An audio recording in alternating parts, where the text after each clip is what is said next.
We begin tonight in Hamilton, where the city is concerned it won't meet its deadline to complete the dredging of toxic sediment in Chedoke Creek. Well, this week, Hamilton Public Works notified City Council that its contractor had to stop work after a group representing the Haudenosaunee Confederacy claimed a breach in treaty rights. Jason Gaidola has the latest. This dredging boat isn't doing much right now in Chedoke Creek, and according to the city of Hamilton, a targeted year-end deadline to remove billions of liters of toxic sewage may be in jeopardy.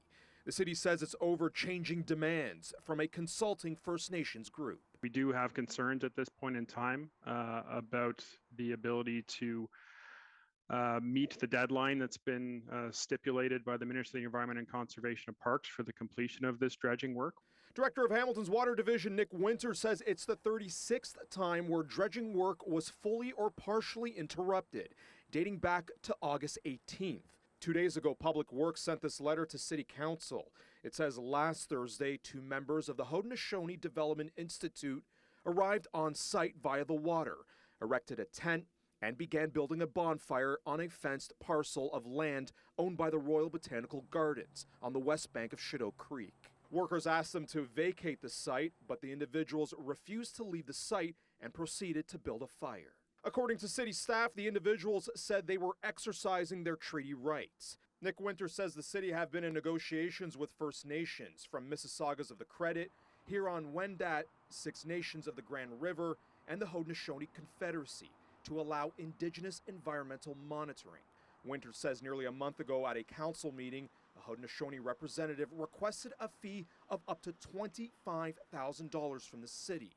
As crews prep to start this month, City Hall claims they asked for more. But this past Friday, we received a written demand indicating that they're now looking for costs in excess of $350,000. Winter says other conditions have also been requested.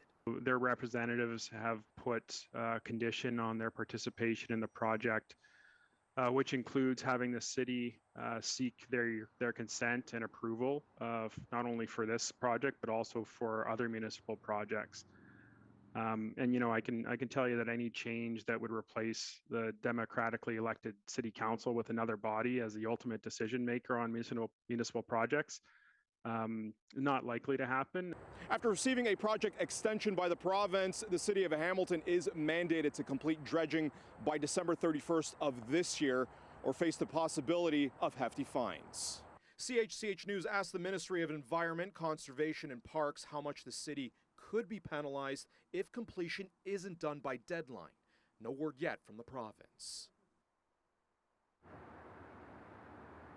Later this afternoon, we did hear back from the Ministry of Environment, and they say they are aware of the situation, and they say that their job is to ensure the city of Hamilton is taking full responsibility of the situation here at Chedoke Creek. We also reached out to the group representing the Haudenosaunee Confederacy, looking for comments regarding the negotiations. We have yet to hear back from them.